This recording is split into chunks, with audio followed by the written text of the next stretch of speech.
Corona update in India. 24 घंटों में 1,32,000 नए कोरोना मामले, वहीं 2713 लोगों की गई जान। आपको बता दें, कोरोना संक्रमण का खतरा अभी टला नहीं है। दुनिया में सबसे ज्यादा मामले हर दिन भारत में ही दर्ज किए जा रहे हैं। स्वास्थ्य मंत्रालय के ताजा आंकड़ों के अनुसार पिछले 24 घंटों में 1,32,364 नए कोरोना केस आए हैं। वहीं 2713 लोगों की जान भी चली गई है। वहीं 2,07,000 लोग कोरोना से ठीक भी हुए हैं। दिल्ली सरकार का ऐलान, ऑक्सीजन की कमी से मरने वालों के परिवार को मिलेगा 5 लाख का मुआवजा। आपको बता दें, दिल्ली के उप मुख्यमंत्री मनीष सिसोदिया ने शुक्रवार को कहा कि प्रदेश की सरकार ने ये पता लगाने के लिए 4 सदस्यीय विशेषज्ञ समिति गठित की है कि क्या कोरोना वायरस महामारी की दूसरी लहर के दौरान ऑक्सीजन की कमी के कारण मरीजों की मौत हुई और वो इसके लिए उपराज्यपाल की मंजूरी का इंतजार कर रहे हैं। बता दें कि उप मुख्यमंत्री ने कहा, खबरें आई कि कुछ अस्पतालों में ऑक्सीजन की कमी के कारण मौतें हुई हैं। एक 4 सदस्यीय कमेटी बनाकर सरकार ने फाइल उपराज्यपाल के पास भेज दी है। जैसे ही ये वहां से आ जाएगी वैसे ही काम करना शुरू कर देगी। बता दें कि ये कमेटी एक एक मौतों के कारण के बारे में निर्णय लेगी। जी हाँ दोस्तों, एक और आई नई टेंशन बच्चों में कोरोना के बाद। अब इस बीमारी ने बढ़ाई चिंता। जानिए क्या है वजह और क्या है ये नई आफत। आपको बता दें, कोरोना संक्रमण से ठीक होने वाले बच्चों में 2 से 6 सप्ताह में मल्टी सिस्टम इन्फ्लेमेटरी सिंड्रोम यानी कि MIS के मामले देखे जा रहे हैं। इसमें बच्चों को बुखार आना, शरीर पर लाल चकत्ते बनना, सांस फूलना यानी जकड़न आदि लक्षण आ रहे हैं। उल्टी, डायरिया, थकाने के लक्षण भी हो सकते हैं। वहीं हालांकि केंद्र सरकार के अनुसार ये एक आपातकालीन स्थिति है और समय रहते ही यदि उपचार शुरू हो जाए तो ज्यादा कठिन नहीं है। बता दें कि उपचार को लेकर दिशा निर्देश तैयार किए जा रहे हैं और साथ ही आपको बता दें, विशेषज्ञों के अनुसार ये लक्षण कोरोना से मिलते जुलते हैं, लेकिन RT-PCR टेस्ट निगेटिव आता है। कोरोना में जहाँ संक्रमण फेफड़ों में होता है, वहीं MIS में ऐसा लगता है कि बीमारी शरीर के सिस्टम में नहीं बल्कि सब जगह है, इसलिए इसे मल्टी सिस्टम इन्फ्लेमेटरी सिंड्रोम कहा जाता है। वाराणसी में ब्लैक फंगस का कहर, 24 घंटों में 8 लोगों की मौत, वहीं 30 की निकालने पड़ी आंखें। आपको बता दें, उत्तर प्रदेश के वाराणसी में ब्लैक फंगस का कहर जारी है। पिछले 24 घंटों में इस फंगस ने 8 लोगों की मौत ले चुकी है।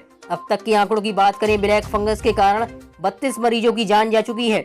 वहीं सबसे डरावनी बात यह है कि इस बीमारी के कारण 30 लोगों का ऑपरेशन कर आंखें निकालनी पड़ी हैं। वहीं मरीजों का आंकड़ा 145 जा चुका है। बीते गुरुवार को 7 नए मरीज भी BHU के ब्लैक फंगस वार्ड में भर्ती कराए गए हैं। जी हाँ दोस्तों, यूपी बोर्ड 12वीं के छात्रों के लिए बड़ी खबर। जानिए कैसे बिना परीक्षा पास होंगे यूपी बोर्ड 12वीं के छात्र। शिक्षा मंत्री दिनेश शर्मा ने बताया। आपको बता दें, गुरुवार को यूपी बोर्ड की 12वीं की परीक्षा रद्द कर दी गई है। CM योगी ने इस फैसले पर आखिरी मोहर लगाई है। बता दें कि इससे पहले यूपी सरकार हाई स्कूल की परीक्षाएं भी रद्द कर चुकी है। वहीं CBSE बोर्ड सहित मध्य प्रदेश, गुजरात, उत्तराखंड की सरकारें बोर्ड की परीक्षा रद्द किए जाने का निर्णय पहले ही ले चुकी है।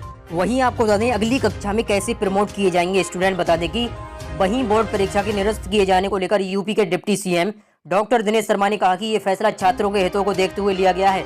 उन्होंने बताया कि 10वीं की तरह 12वीं के विद्यार्थी भी प्रमोट किए जाएंगे।